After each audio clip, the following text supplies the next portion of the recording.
ஆண்டவராகிய இயேசு கிறிஸ்துவின் இன்ப உயிர்த்தெழுந்த நாமத்தினாலே உங்கள் அன்போடு வாழ்த்தி வரவேற்கிறேன். இந்த அற்புதமான நாளில் இந்த சுவிசேஷ பயணத்தில் உங்களையும் அழைத்துக் கொள்கிறேன். வசனம் அழகாய் சொல்லுகிறது. இந்த நாளில் ரோமர் 8:30 குறித்து வாசிக்க போகிறோம். எவர்களை முன்குறித்தாரோ அவர்களை அழைத்தும் இருக்கிறார், எவர்களை அழைத்தாரோ அவர்களை நீதிமான்களும் ஆக்கியிருக்கிறார், எவர்களை நீதிமான்கள் ஆக்கினாரோ அவர்களை மகிமைப்படுத்தியும் இருக்கிறார். இந்த வேத வசனம் நீதிமான் எங்கிருந்து வருகிறான் என்று விளக்குகிறது. பாருங்களேன், அது சொல்லுகிறது தேவன் சிலரை முன்குறித்திருக்கிறார். எபேசியர் 1:4 படி உலக தோற்றத்துக்கு முன்பாகவே நம்மளை முன்குறித்திருக்கிறார். யோவான் 15:16 வாசிக்கும் பொழுது நீங்கள் என்னை தெரிந்து கொள்ளவில்லை, நான் உங்களை தெரிந்து கொண்டேன் என்று சொல்கிறார்.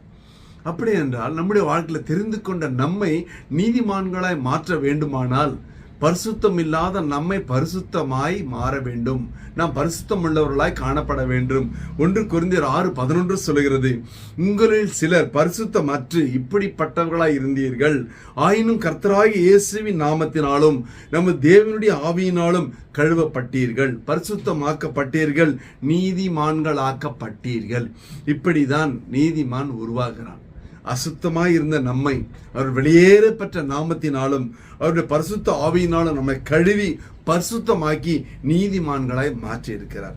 இப்படித்தான் ஒவ்வொரு நீதிமானும் பிறக்கிறான். கெட்ட பழக்க வழக்கத்தில் இருந்தவன், ஆண்டவரை அறியாதவன், ஆண்டவர் மறுதலித்தவனை கர்த்தர் அவருக்காய் தெரிந்து கொண்டார்.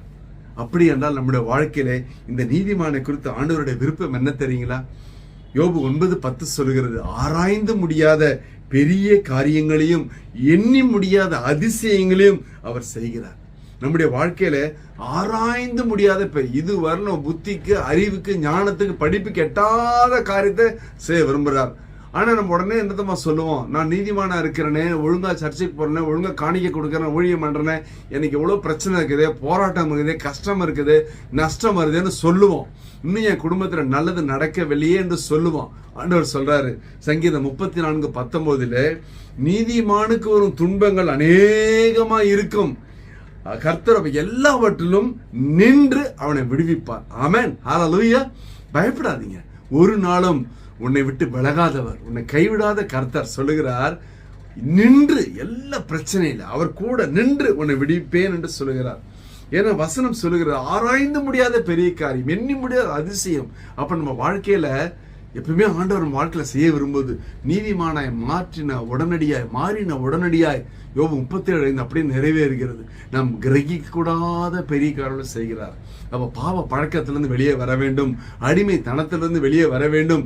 ஆண்டவர் இன்னும் அதிகமா நேசித்து பரிசுத்த வேதாகமத்தை வாசித்து அவருடைய பிள்ளையாய் மாறி பரிசுத்துல வாழும் பொழுது கர்த்தர் நம் கிரகிக்க கூடாத பெரிய காரணம் செய்கிறார். இந்த அற்புதமான நாளிலே அப்பேற்பட்ட ஆசீர்வாதம் நம் மீதும் நம் குடும்பத்தின் மீதும் தங்குவதாக. ஒரு விஷயம் கண்களை மூடுவோம். ஹல்லேலூயா, ஹல்லேலூயா, ஹல்லேலூயா. அப்பா ஸ்தோத்திரம் ஆண்டவரே, அற்புதமான நாளிலே பார்த்துக்கொண்ட பிள்ளைகளோட வாழ்க்கையில ஒரு மாற்றம், ஒரு மறுமலர்ச்சி, ஒரு ஆசீர்வாதம் கடந்து வரட்டும் ஆண்டவரே. எல்லா தடைகளை வேதனை முறித்து போடுங்க. உயிருள்ள வளமுள்ள சாட்சியை எழுப்பி நிறுத்துங்க ஆண்டவரே. தடைகளை வேதனை முறிங்கப்பா. இயேசு கிறிஸ்து இன்ப உயிர்த்தெழுந்த நாமத்தினால என் தேவனதை செய்ய முடியாது பாதபடியிலே தாழ்மையாய் தாழ்த்தி ஒப்பு கொடுத்து ஜெபத்தை ஜெயம் எடுக்கிறோம் ஜீவனுள்ள நல்ல பிதாவே. ஆமென், ஆமென். கர்த்தர் உங்களை ஆசீர்வதிப்பாராக. Praise the Lord.